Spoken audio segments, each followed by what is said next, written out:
समर्थ स्वामी रामदास जी महाराज के द्वारा लिखा हुआ ग्रंथ दासबोध मराठी का ग्रंथ है।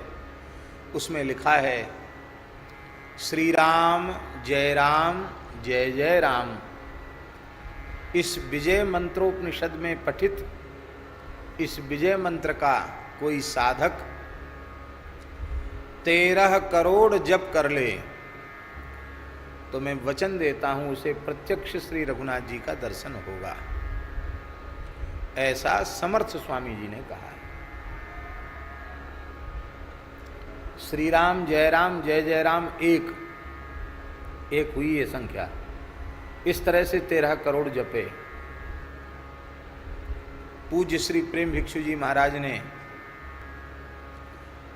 द्वारिका वेट द्वारिका के पास हनुमान दांडी नामक जगह में 13 करोड़ श्री राम जय जय राम का जप किया। मात्र एक मुट्ठी चना, भीजे हुए चना खा करके एकादशी को केवल जल लेते थे और बाकी समय केवल एक मुट्ठी चना मिट्टी की के करवा में भिजा दिया और 24 घंटे में एक बार पा लिया।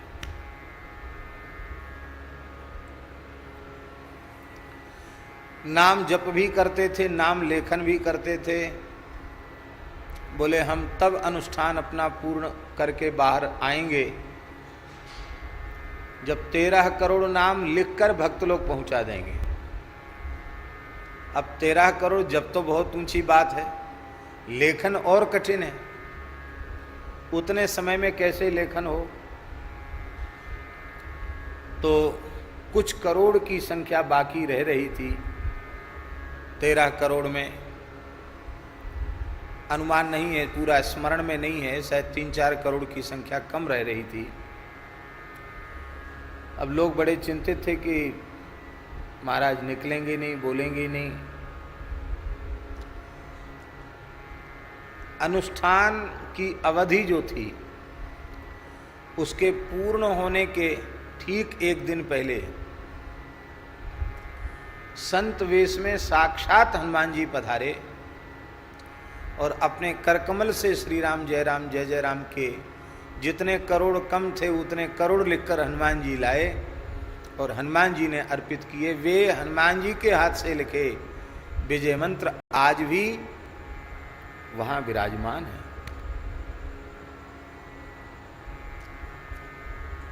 आपने यह कहा कि कोई यह न सोचे कि कलिकाल में भगवान का साक्षात दर्शन संभव नहीं है। मैंने एक महापुरुष के वचनों पर विश्वास किया, समर्थ स्वामी रामदास जी की वाणी पर विश्वास किया और 13 करोड़ श्री राम जय जय राम का जप किया और प्रत्यक्ष श्री राम जी का दर्शन मुझे प्राप्त हुआ। यह बात उन्होंने स्वीकारी और कहा कि कोई भी साक्षात्कार प्राप्त कर सकता है। आपको जो साक्षात्कार हुआ प्रेम भिक्षु जी महाराज को छद्म में नहीं, साक्षात स्वरूप में दिव्य प्रकाश उनके नेत्रों के समक्ष हुआ। करोड़ों करोड़ों सूर्य के समान दिव्य प्रकाश सामने प्रकट हो गया। आप कहेंगे एक सूर्य को देखने की तो सामर्थ्य नहीं, एक करोड़ों करोड़ों सूर्य को देखने की सामर्थ्य कैसे आई? तो दिव्यम ददामिते चक्षु पश्चिमे योग मईश्वरम, भगवान ने ही दर्शन की सामर्थ्य दी और उस अनंत प्रकाश पुंज के मध्य उन्हें ओंकार का दर्शन हुआ, प्रणव का। ओम इत्येकाक्षरम ब्रह्म, ओंकार का दर्शन हुआ। ओंकार के मध्य भाग में श्री रघुनाथ जी अपना दाहिना चरण बाईं जंघा पर विराजमान करके बैठे हैं। एक चरण नीचे की मात्रा पर है और मस्तक ऊपर की मात्रा पर है। बीच में जो घुंडी होती ना ओंकार के, उस पर रघुनाथ जी बैठे हैं। पुष्पों का मुकुट है, पुष्पों का चरणों में श्रृंगार है, पुष्पमय श्रृंगार है और ऐसी मुद्रा है रघुनाथ जी की। इस मुद्रा में उन्हें भगवान का दर्शन हुआ। दर्शन, परसन, संभाषण सब हुआ, कृतार्थ हो गए। और फिर उन्होंने उस छवि को, जिस छवि का उन्हें साक्षात्कार हुआ था, उस छवि को उन्होंने बनवाया। और आज भी उनकी पूजित छवि आज भी विराजमान है। बड़ी प्यारी छवि है ध्यान के लिए रघुनाथ जी की छवि, द्विभुज श्री रघुनाथ जी। और फिर तो ये स्थिति हो गई थी कि आप जब जब कीर्तन करते थे तो आपके नेत्रों के समक्ष रघुनाथ जी साक्षात प्रकट हो जाते, राधा कृष्ण प्रकट हो जाते, सीताराम जी प्रकट हो जाते, जगन्नाथ जी प्रकट हो जाते। देखो, एक बार झिझक खुल जाए ठाकुर जी की, झिझक, संकोच दूर हो जाए, फिर तो ये कृपा करते हैं, तो कृपा सागर हैं। फिर तो बात बात पर उनका मंगलमय दर्शन जीवों को होने लग जाता है। आप प्रत्यक्ष भगवत साक्षात्कार प्राप्त करके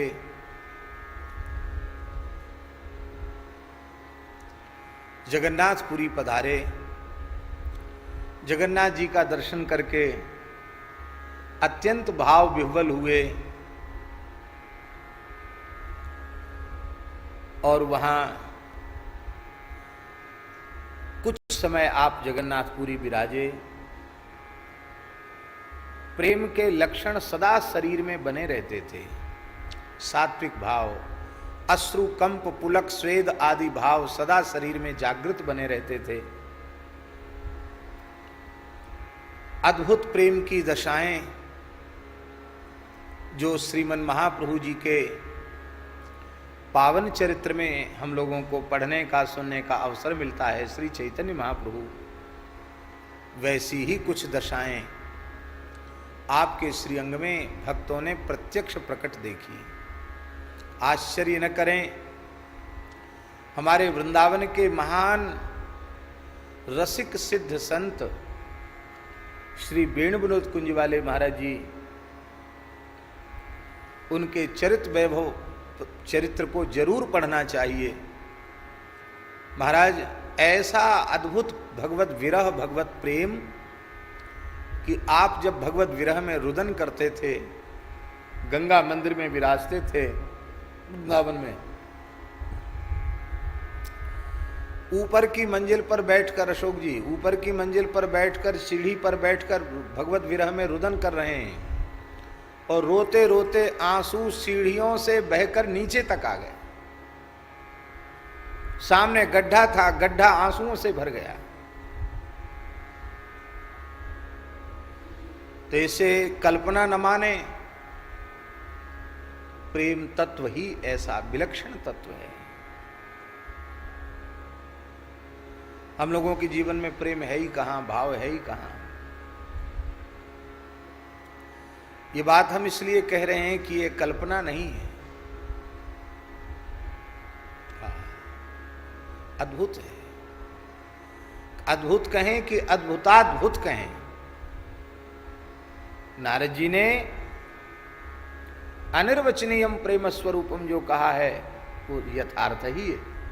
प्रेम का स्वरूप अनिर्वचनीय है। तो प्रेम की विलक्षण दशाएं श्री प्रेम भिक्षु जी महाराज के शरीर में बनी रहती थी। ये नाम भी उनके गुरुजी ने दिया था। गुरुजी नाम देते हैं ना, तो गुरुजी ने कहा तुम जीवन भर भगवत प्रेम के भिखारी बने रहो। प्रेम भिक्षु, प्रेम के भिखारी। और जैसा नाम गुरुजी ने दिया वही स्वरूप उनको झलकता है। उनकी दृष्टि में, उनके स्वरूप में, उनके मंदस्मित में लगता है प्रेम ही प्रेम प्रवाहित हो रहा है। जगन्नाथपुरी में साक्षात श्री चैतन्य महाप्रभु जी ने अपने पूरे परिकर के सहित उन्हें दर्शन दिया। उनके महासंकीर्तन में वे सम्मिलित हुए और श्रीमन महाप्रभु जी ने हृदय से लगाकर आपको आदेश दिया कि तुम विजय मंत्र का प्रचार करो। महाप्रभु जी की आज्ञा से श्री राम जय राम जय जय राम, इस विजय मंत्र का प्रचार किया। अब देखो, इस विलक्षण चमत्कारिक घटना से एक बात का और बोध होता है कि हमारे पूर्वाचार्यों में भेद नहीं था कि हरे राम राम राम हरे हरे, हरे कृष्ण कृष्ण कृष्ण हरे हरे ये अलग है और श्री राम जय जय राम अलग है। ये भेद पुराने महापुरुषों में नहीं था। नहीं तो महाप्रभु जी कहते कि महामंत्र का प्रचार करो, पर उन्होंने कहा विजय मंत्र का प्रचार करो। और संपूर्ण सौराष्ट्र में आपने नाम की गंगा प्रवाहित कर दी। 2 ही वस्त्र रखते थे, एक शरीर पर पहनने के लिए पहने हुए और दूसरा बदलने के लिए। 2 कौपीन, 2 अचला। अपने संपूर्ण जीवन में धन और स्त्री का स्पर्श नहीं किया। अपने लिए एक फूस का छप्पर तक नहीं बनाया। और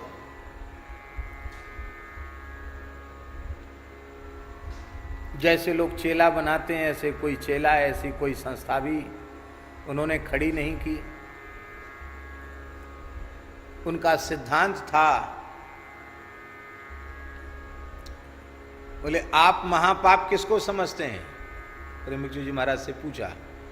उन्होंने कहा श्री राम नाम के अतिरिक्त कुछ भी कहना मेरे लिए महापाप। ऐसी उनकी अपूर्व नाम निष्ठा। धरती पर कहीं 1 इंच भूमि उन्होंने नहीं खरीदी। और उनके उस दिव्य तप, त्याग और नाम निष्ठा की महिमा कि आज उनको भगवत धाम गए हुए 50 वर्ष हो गया। 1970 में उन्होंने महाप्रयाण किया।